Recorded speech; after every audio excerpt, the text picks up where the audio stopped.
Hello everyone, welcome to vampire auto world. आज आपके लिए लेकर हाजिर हूँ सीएनजी सिलेरियो। और सिलेरियो में वैसे तो आप जानते हो 4 वेरिएंट अवेलेबल होते हैं, लेकिन जो VXI वेरिएंट है उसी के अंदर आपको सीएनजी का जो है मिलता है। इसकी प्राइजेज़ की बात करें तो अप्रॉक्सीमेटली 7 लाख से अंडर ही आपको पड़ती है। आप इसको बहुत अच्छे प्राइजेज़ पे खरीद सकते हैं।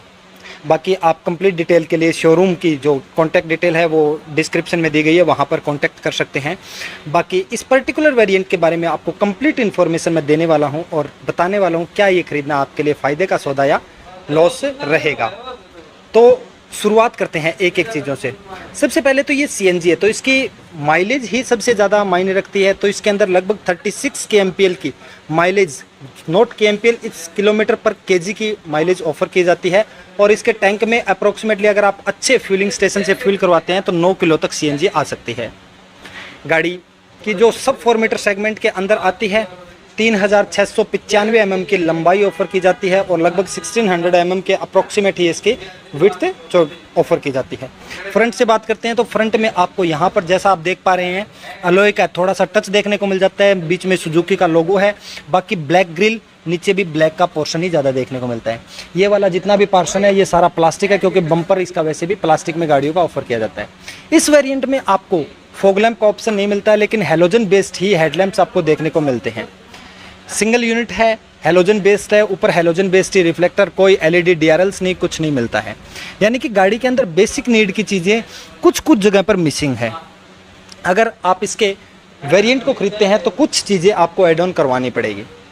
ये वैगनर से नीचे आती है, 1 लीटर वाला वेरिएंट है। अगर CNG में बात करते हैं तो 41.7 किलोवाट की पावर और लगभग 81 न्यूटन मीटर का टॉर्क प्रोड्यूस करती है। इसको अगर आप पेट्रोल में ड्राइव करते हैं तो 48 किलोवाट की पावर और उसके साथ में लगभग 89 Nm का टॉर्क ये प्रोड्यूस करती है। फ्रंट के बाद में साइड प्रोफाइल की बात कर लेते हैं। तो साइड प्रोफाइल में गाड़ी के अंदर कुछ ऐसी चीज़ें देखने को नहीं मिलती हैं, वही सिंपल सी जो चीज़ें आती है वही हैं।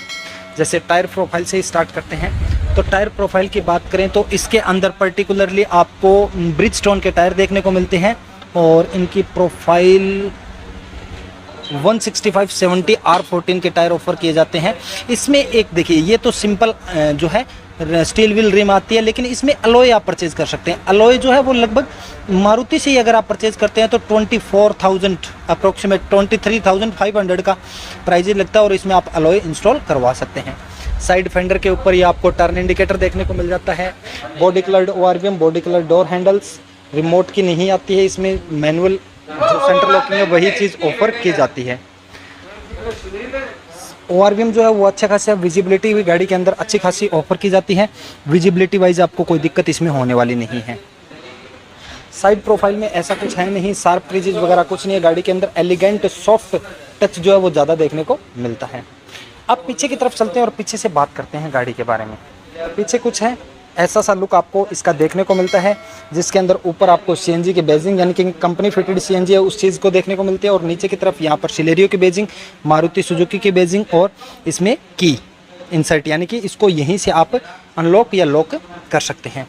नीचे की तरफ नंबर प्लेट वगैरह, रिफ्लेक्टर यहाँ देखने को मिलते हैं और इसका जो कंप्लीट लुक है वो कुछ इस प्रकार का देखना। High mounted stop lamp, defogger नहीं मिलता है, कोई वाइपर नहीं मिलता है, कुछ ऐसा सा लुक इसको अंदर आपको देखने को मिलता है। इसकी जो यूनिट है वो देखने में कुछ आपको LED टाइप लगती है, लेकिन है सारी हैलोजन बेस्ड ही। Halogen based stop lamp, reverse parking और टर्न इंडिकेटर ये सारे हैलोजन बेस्ड ही है। 2 पॉइंट के रिवर्स पार्किंग सेंसर्स मिल जाते हैं। गाड़ी के अंदर वैसे तो 313 लीटर का बूट स्पेस ऑफर किया जाता है, लेकिन CNG टैंक लगने के बाद में प्रैक्टिकल यूज़ के लिए उतना ज़्यादा आपके अंदर नहीं बचता है इसमें। उस हिसाब से आपको बूट स्पेस भी समझ में आएगा। तो गाड़ी का जो बूट है वो कुछ इतना सा ऑफर इसमें किया जाता है। तो देखिए इसमें बूट वगैरह तो कुछ ज़्यादा नहीं मिलता है। CNG का सिलेंडर है, स्पेयर व्हील यहाँ पर आपको देखने को मिल जाता है। ये सेफ्टी इक्विपमेंट जो मारुति प्रोवाइड करती है वहाँ से ऑटो कट वगैरह का ऑप्शन आपको देखने को मिलता है। ये ऑटो कट वगैरह के लिए है, ठीक है। और तो इसमें कोई ऐसी पर्टिकुलर चीज़ें नहीं हैं। इस साइड अगर आप बात करते हैं तो यहाँ पर आपको जैक वगैरह की जगह मिल जाती है, यानी कि छोटा मोटा सामान आप इसमें रख सकते हैं बूट स्पेस में। ज़्यादा बूट स्पेस आप नहीं सोचेंगे तो ही आपको ठीक लगेगा। अब बूट के बाद में इसकी ड्राइवर साइड जो पैसेंजर साइड है वहाँ से बात कर लेते हैं, क्या कुछ चीज़ें वहाँ पर आपको ऑफ़र की जाती हैं। तो अगर आप बात करते हैं ड्राइवर साइड से छोड़ करके पैसेंजर साइड पे, तो यहाँ पर आपको फ्यूल फिलिंग कैविटी मिलती है, जहाँ से आप सारी फ्यूल फिलिंग कैप, ठीक है, इसी के अंदर ही आपको सीएनजी की फिलिंग मिलती है। अगर ये ओपन रह जाता है तो इस स्थिति में गाड़ी स्टार्ट नहीं होगी, और ये गाड़ी का एक सेफ्टी फीचर भी है। इसमें गाड़ी को मैनुअल लॉकिंग के लिए दोनों साइड, ड्राइवर और पैसेंजर दोनों साइड से आपको इसको लॉक अनलॉक कर सकते हैं। वैसे मैं आपको बता ही चुका हूँ, गाड़ी के अंदर पर्टिकुलरली आपको मैनुअल सेंटर लॉकिंग देखने को मिलती है। ये इसका ORVM साइड फेंडर, और तो कुछ ऐसा है ही नहीं, ठीक है। ये गाड़ी ऊपर की तरफ वायर वाला एंटीना मिलता है, और देखिए गाड़ी के अंदर प्रॉपर एक बेस्ट लुक देने की कोशिश की गई है, कोई ऐसी चीज़ इसके अंदर ऑफर नहीं की जाती है। तो ये है सिलेरियो का फ्रंट से लुक, प्रॉपर एक पूरा लुक। अब गाड़ी के अंदर चलते हैं और अंदर चल के बात करते हैं एक एक चीज़ों के बारे में। तो अगर आप एंटर करते हैं तो यहाँ से आप लॉक अनलॉक कर सकते हैं, और जैसे ही आप खोलते हैं तो सबसे पहले ड्राइवर डोर के ऊपर नज़र डाल लेते हैं। तो ड्राइवर डोर के ऊपर सिर्फ आपको ये बंद करने के लिए लॉक लीवर, नीचे की तरफ 1 लीटर की बोतल होल्डर यहाँ देखने को मिलती है। यहाँ एक छोटा सा कभी स्पेस मिल जाता है, और कोई इसके अंदर चीज़ें ऑफर नहीं की जाती। वहाँ स्पीकर ग्रिल्स है, ठीक है। ये ड्राइवर डोर बिल्कुल सिंपल सा है, और ये सीएनजी के अंदर है, उस हिसाब से यहाँ पे सेफ्टी इंस्ट्रक्शंस भी आपको रखी गई हैं। अंदर अगर यहाँ पर बात करते हैं तो इस जगह आपको सीएनजी की कट ऑफ, यानी कि सीएनजी या पेट्रोल किसके ऊपर चलाना है वो चीज़, ORVM को आप इलेक्ट्रिकली एडजस्ट कर सकते हैं। फोल्डेबल का ऑप्शन नहीं मिलता, सिर्फ इलेक्ट्रिकली एडजस्ट। ये एक डमी बटन है, इसमें अंदर कुछ नहीं है। AC वेंट्स जो पर्टिकुलरली आजकल मारुति की ज़्यादातर गाड़ियों में आप वैगनर वगैरह में देखते हैं वही मिलते हैं। नीचे की तरफ ABC पैडल और हेडलाइट लेवलिंग की यूनिट यहाँ देखने को मिलती है। सीट की क्वालिटी की अगर बात करते हैं तो गाड़ी के अंदर सीट जो है वो ठीक ठाक ऑफर की जाती है। जैसे आप यहाँ देख पा रहे हैं तो इसके अंदर इतनी सी सीट ऑफर की जाती है, और इसकी लेंथ की अगर बात करते हैं तो एक आम इंसान के लिए लेंथ जो है वो सफिशिएंट है, ठीक है, उसमें कोई कमी होने वाली नहीं है। वो प्रॉपर एक लेंथ की सीट है, और फिक्स टाइप हेडरेस्ट जो है वो गाड़ी के अंदर ऑफर किया जाता है। फिक्स टाइप है, इसमें कोई वो नहीं है, फिक्स टाइप प्रॉपर ये मिलता है आपको, ठीक है। और अब चलते हैं गाड़ी के अंदर, बैठते हैं और बात करते हैं अंदर बैठ करके हर एक चीज़ के बारे में। तो सबसे पहले गाड़ी के अंदर एंटर करना, थोड़ा सा नीचे की तरफ आप बैठते हैं, वो चीज़ तो आपको खटकती है, ठीक है, ऊंचा आप नहीं बैठ पाते हैं उतना। अब देखिए ये गाड़ी का इंटीरियर है जो देखने में अच्छा लगता है। कुछ ज़्यादा इसके अंदर ऐसी चीज़ें नहीं हैं जो आपको देखने के हिसाब से आप सोचोगे कि गाड़ी के अंदर बहुत बढ़िया ऑफ़र की जाती है। बेसिक नीड के फीचर कुछ मिसिंग आपको लगते हैं, ठीक है, कुछ फीचर्स हैं कुछ मिसिंग है। जैसे इसके अंदर स्टूडियो के नाम पे कुछ नहीं मिलता है, यहाँ पर आपको एक सिर्फ ब्लैंक टाइप का ही स्टीरियो देखने को मिलता है, ठीक है।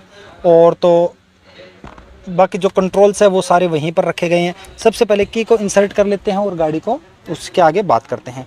तो की इसकी जो है वो यहाँ पर इंसर्ट होगी, और की इंसर्ट करते ही अगर आप इंस्ट्रूमेंट क्लस्टर पे ध्यान देते हैं तो कुछ इस प्रकार की इंस्ट्रूमेंट क्लस्टर इसका देखने को मिलता है। इसके अंदर ही सारी इन्फॉर्मेशन है आपकी, ठीक है। जैसे यहाँ पर CNG के लिए इन्फॉर्मेशन है, यहाँ पेट्रोल पे है, और ये इसके बाकी जो लाइट्स हैं वो है ABS वगैरह की, टेम्परेचर की, ठीक है। इसके अंदर टेकोनोमीटर नहीं मिलता है, सिर्फ ओडोमीटर आपको देखने को मिलता है। इसको टॉगल करने के लिए जो चीज़ें हैं वो यहाँ से इस टॉगल बटन की मदद से कर सकते हैं, जिसमें अलग अलग इन्फॉर्मेशन दिखाता है। जैसे 57 A ट्रिप, B ट्रिप, ठीक है, एफिशिएंसी कितनी है, एवरेज कितनी निकाल रही है, रेंज कितनी अवेलेबल है, और टोटल कितनी चली है वो चीज़ें। ऊपर टाइमिंग दिखा रहा है। अभी ये फिलहाल जिसके ऊपर ब्लिंक नहीं कर रहा है, जिस पे सॉलिड है वहाँ पर गाड़ी है। अगर इसको आपको शिफ्ट करना है तो यहाँ पर दिए गए स्विच की मदद से आप शिफ्ट कर सकते हैं। इस स्विच को अगर आप 10 सेकंड तक दबाए रखेंगे तो आप देख पा रहे हैं कि ये पेट्रोल से CNG के ऊपर शिफ्ट होगी, और उसके साथ एक आवाज़ भी आएगी। अब ये CNG पे शिफ्ट हो गई, देखिए पेट्रोल के हट गई है, CNG पे शिफ्ट हो गई है। तो ये इसका टेकोमीटर है। जहाँ पर आपको स्टीयरिंग व्हील की बात कर लें तो स्टीयरिंग व्हील टिपिकल मारुति का जो आता है वही स्टीयरिंग व्हील है। उसके ऊपर कोई आपको एक्सटर्नल चीज़ देखने को, कोई भी स्टीयरिंग माउंटेड कंट्रोल कुछ नहीं है। एक एयरबैग यहाँ पर दिया गया है, दूसरी एयरबैग यूनिट जो है वो वहाँ पर रखी गई है। इसके अंदर आपको एयरबैग और हॉर्न पैड। सेंटर कंसोल की बात करें तो सेंटर कंसोल में म्यूजिक सिस्टम का जो बॉक्स है वो खाली है, वहाँ पर आपको बाहर से ही डलवाना पड़ेगा। यहाँ पर गाड़ी को मैनुअली लॉक करने के लिए अंदर से ये इसका विंडोज़, लेफ़्ट राइट विंडोज़ को अप डाउन करने के लिए, और ये पीछे वाली विंडोज़ को रोल डाउन करने से बचाने के लिए, ठीक है। नीचे की तरफ इसके AC के कंट्रोल मिल जाते हैं, यहाँ से एयर के डायरेक्शन, यहाँ से सिंपल सा वही, ठीक है। और ये टेम्परेचर, ये आउट अंदर AC ऑन ऑफ करना, रियर डिफॉगर का बटन इसमें नहीं है, अपर वेरिएंट में आता है तो उसके लिए डमी बटन। नीचे की तरफ 12 वोल्ट और 120 वोल्ट का पावर सॉकेट मिल जाता है, यहाँ पर ये भी डमी है। 2 ग्लास होल्डर यहाँ पर आपको देखने को मिलते हैं, ठीक है, 2 ग्लास होल्डर है। और यहाँ पर एक छोटा सा फ़ोन रखने की जगह है, वो कोई वायरलेस वगैरह कुछ नहीं मिलता है इसके अंदर, ठीक है। और ये इसका गियर लीवर जो कि 5 स्पीड मैनुअल के साथ ये ऑफ़र की जाती है। इसमें यहाँ पर बात करते हैं तो पर्टिकुलरली ये ही इसका हैंड ब्रेक सिस्टम है। और हैंड ब्रेक सिस्टम के साथ में एक चीज़ और कमाल की आपको देखने को लगती है कि इसकी जो पीछे की पावर विंडोज़ है उसका कंट्रोल यहाँ पर दिया गया है। अब आ जाते हैं सेंटर कंसोल पे और बात करते हैं बाकी चीज़ों की, जो चीज़ें हमें मिलती हैं उसके अंदर। अगर आप बात करते हैं तो यहाँ पर आपको सेंटर कंसोल में स्पेस, ठीक है, फ्रंट में। और ड्राइवर साइड भी ऐसा कुछ नहीं है, यहाँ पर भी बस वही चीज़ें आपको ऑफ़र की जाती हैं जो आपको ड्राइवर साइड पे मिल रही थी। तो ये था इसका फ्रंट का। तो ये बेसिकली जो CNG में VXI आती है उसके अंदर पर्टिकुलर जो इम्पोर्टेंट फीचर्स हैं वो चीज़ें, सारी चीज़ें कवर नहीं की गई हैं। अब इसको सबसे पहले मैं सीट को अपने हिसाब से अरेंज कर देता हूँ और पीछे वाली सीट पे जा कर के बात करते हैं कि कितना सा स्पेस आपको देखने को मिलता है। एक 6 फीट के बंदे के हिसाब से अगर आप बात करते हैं तो कितना सा स्पेस इसमें मिलता है। तो फ्रंट सीट से अगर आप पीछे वाली सीट पे जाते हैं, थोड़ा सा गाड़ी से निकलना बाहर मुश्किल हो जाता है। ये पीछे वाली सीट है। तो वैसे इन गाड़ियों के अंदर आपको पता ही है कि जो स्पेस है वो पीछे वाली सीट पे अच्छा खासा देखने को मिलता है। अगर सबसे पहले मैं नी रूम की बात कर लेता हूँ तो इसके अंदर बेसिकली इतना सा नी रूम मुझे देखने को मिल जाता है और नीचे तक मेरे पैर आराम से जा सकते हैं। थाई स्पोर्ट की अगर मैं बात करता हूँ तो थाई स्पोर्ट गाड़ी के अंदर मुझे इतना अच्छा खासा थाई स्पोर्ट ठीक ठाक मिल रहा है, उतना नहीं है। और 2 बंदों के हिसाब से ये जो है वो ठीक है गाड़ी, इसमें 2 बंदे आराम से बैठ सकते हैं। ज़्यादा की आप उम्मीद नहीं कर सकते हैं, सिर्फ 2 बंदे के सीटिंग के हिसाब से ठीक है। ड्रॉअर की बात करें तो यहाँ पर तो आपको कुछ देखने को मिलता ही नहीं है। जो सारे कंट्रोल्स हैं वो सारे कंट्रोल्स यहीं पर दिए गए हैं, जैसे आप देख पा रहे हैं। यहाँ पर जो है वो कंट्रोल्स पीछे वाली पावर विंडो के लिए कोई AC वेंट्स नहीं है, कुछ नहीं मिलता है। यानी कि बेसिक एम्यूनिटी के साथ ये गाड़ी आती है। CNG में मैं आपको बता ही चुका हूँ, इसको ख़रीदने का फ़ायदा सिर्फ इसकी फ्यूल इकोनॉमी के कारण है। जो इसकी फ्यूल इकोनॉमी गाड़ी के अंदर ऑफ़र की जाती है वो अच्छी खासी है, सिर्फ उसी वजह से गाड़ी जो है वो परचेज़ करने का फ़ायदा है, उसी के कारण इस गाड़ी को परचेज़ किया जाता है। तो ये था आपके लिए जो CNG आती है उसके लिए एक छोटा सा रिव्यू। अगर आपको गाड़ी पसंद आई हो और हमारा रिव्यू पसंद आया हो तो प्लीज़ चैनल को सब्सक्राइब करना बिल्कुल ना भूलें और जितना ज़्यादा हो सके उतना ज़्यादा शेयर करना ना भूलें। मिलते एक और बेहतरीन वीडियो के साथ, तब तक के लिए हैव ए नाइस डे।